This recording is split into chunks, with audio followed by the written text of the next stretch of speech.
Okay, Claire, looks like you were working on a project with Snard cards. And as we talked about in our email conversation, I thought you were going to have a little bit of a challenge with this because I think that when we're talking stuff that is done on computers and research and books and spreadsheets and stuff like that, it's sometimes really difficult to visually make that interesting or exciting. So I think the approach that you took here, you definitely had some successes with them. I like the idea of including some of the little details or the fragments from your experiences with the different places. And certainly I appreciate the fact that not all of these places were going to allow you to take pictures in them. So certainly you were dealt a hand here, so to speak, that may not have been the easiest or the most interesting, but I think you dealt with it reasonably well. So I'm not necessarily sure if we have an order to these, so I'm just going to kind of go through them as they come up. So little shot here, it looks like a piece of tile or a craft that perhaps some of the kids were creating as they were doing it. I like the negative space here, and certainly whenever we have color that is on a dark monochromatic background, it's going to kind of stand out and really jump into the viewer space. So I like that a lot. The one thing I would suggest here is that this tile that's on the edge of the frame here kind of doesn't look like it's really in or doesn't look like it's really out. So I certainly would tend to want to crop that out of the image here and give you something like that. And you saw when I drew those crop lines there, look at how this falls then right into that beautiful rule of thirds intersection zone that tends to be very visually interesting for us. So I like where you're going with this shot, and certainly from a compositional point of view and the negative space, I like it a lot. Next image looks like a statue out, if I'm not mistaken, this is out in East Aurora. I gotta say here, Claire, it's always challenging when we take pictures of statues because in a sense I almost feel like you're taking somebody else's artwork, meaning the sculptor who did the statue, and sort of appropriating it for your own. Now, oftentimes statues have decay, or perhaps in this instance, some patina to it that becomes a little bit more interesting, or the lighting on it is interesting, and that sort of becomes the aesthetic part of it that's your own. But I gotta say here, in that case, I don't see a lot of that, and in fact, it's kind of a busy shot. It doesn't seem really well thought out in terms of composition. We've got sort of this detail on the building that's looks like it's almost growing out of his head. A lot of busyness behind him. I almost think that the approach to this really needs to be one where you're throwing that background out of focus with a shallow depth of field, and again, maybe coming in and focusing a little bit more on the patina of the statue, which I think, if anything, is probably the most interesting aspect of this whole thing here. So again, I think this is probably a little bit less successful than the previous image that we had looked at.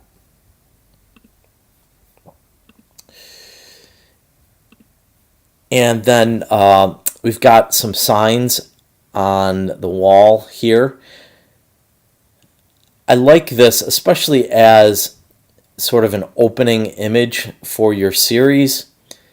It tells us what the series is about, or at least gives us some indication as to why all of these images are connected to each other.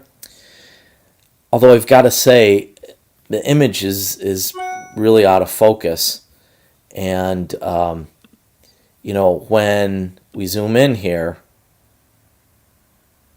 boy, that's really out of focus. And you know, I, I I'm a little bit empathetic to focus issues when we have moving things like cars and bikes and stuff like that, or sports things, because really for you guys on an introductory level, that can be very challenging. But you've got a situation here where you've got an animate object that is posted on a wall. There's absolutely no reason you can't take the time to make sure this image is really in sharp focus.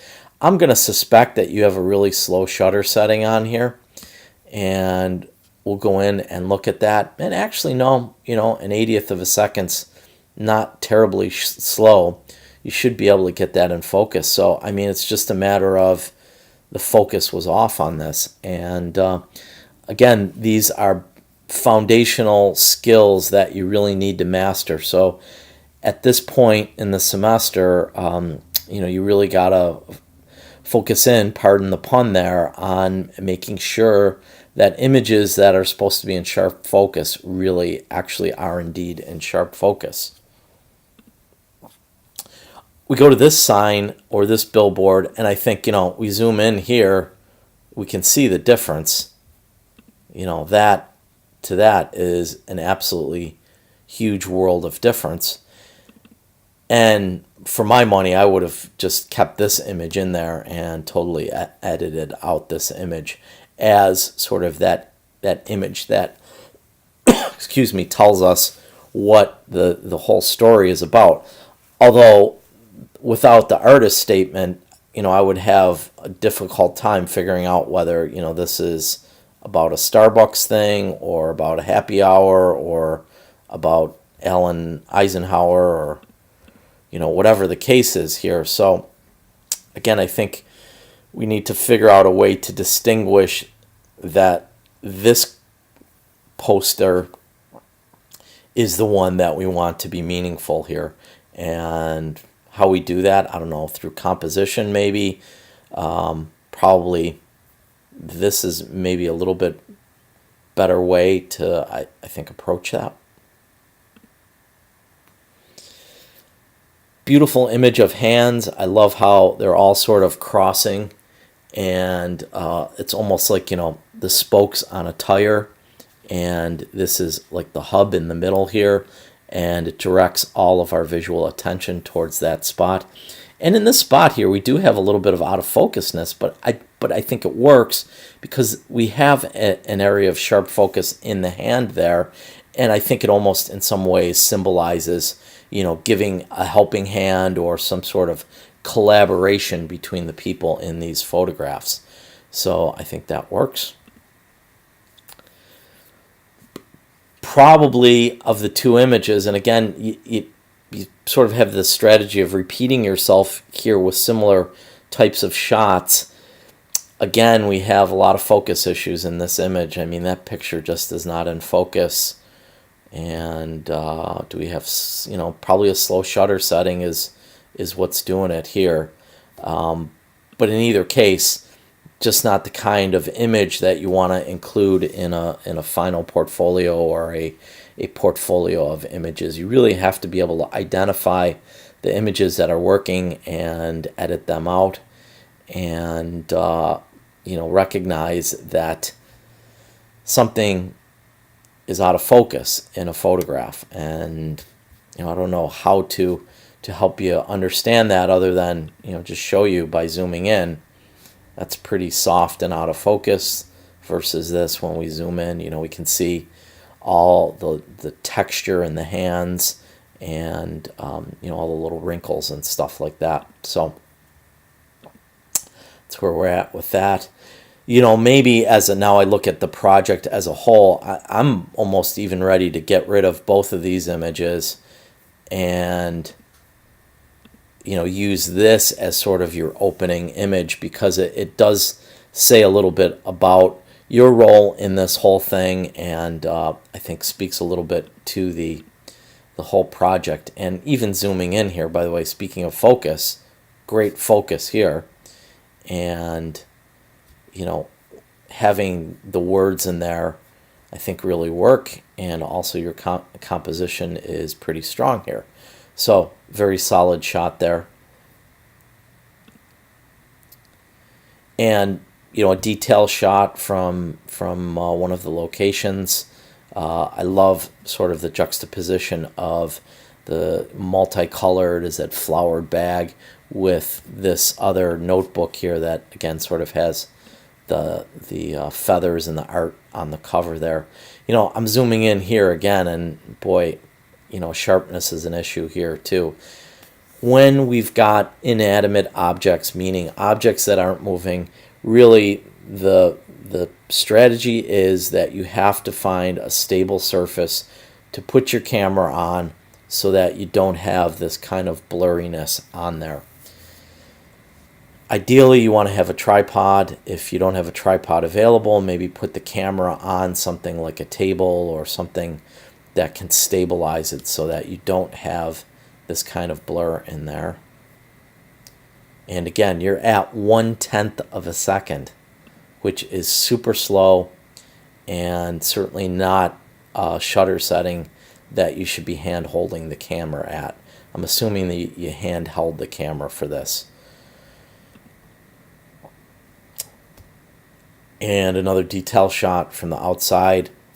I like the shot a lot. Love the bright green colors here against sort of the decayed browns and rusts in this vehicle.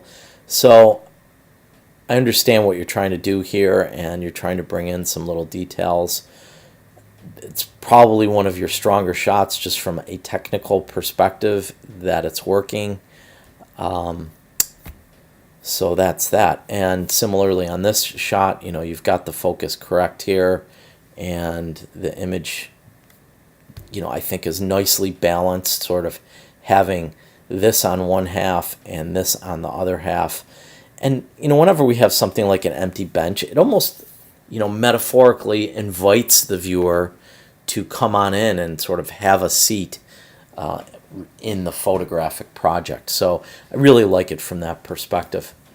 The other thing that I'm noticing as I'm going along here, that, some of these images, when we start looking at when they were taken,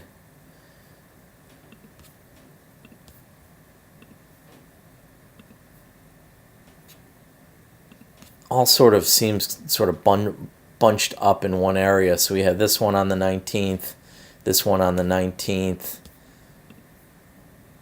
this one on the 19th, this one on the 19th. Whoops. This one on the 19th. So what that really says to me is that a lot of the project, at least from the photographic point of view, was essentially taken during the course of 2 to 3 hours of one day. And I have to be candid with you, for a long-term project like this, we had literally a month to work on this project, to essentially rely upon a 2 to 3 hour window of images for your whole project is not really what we're looking for in an ideal scenario.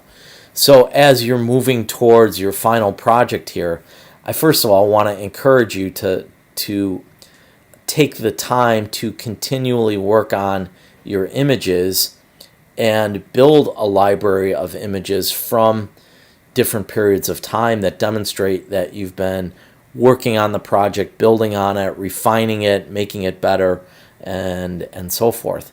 And then secondly, again, not to beat you over the head with this, but you've got to master these foundational elements, which, perhaps the most foundational of all is just getting your focus correct and getting sharp images, which throughout this whole project we see a lot of images that are either blurry or not very sharp.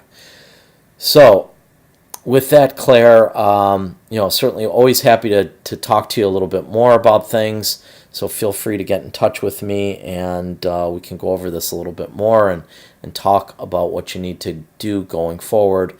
But, honestly, I just really want to encourage you to invest a lot more of your time and energies into your final project, so that so that you have a library of images that you can pick from that aren't sort of repeating one after the other, and that are technically correct.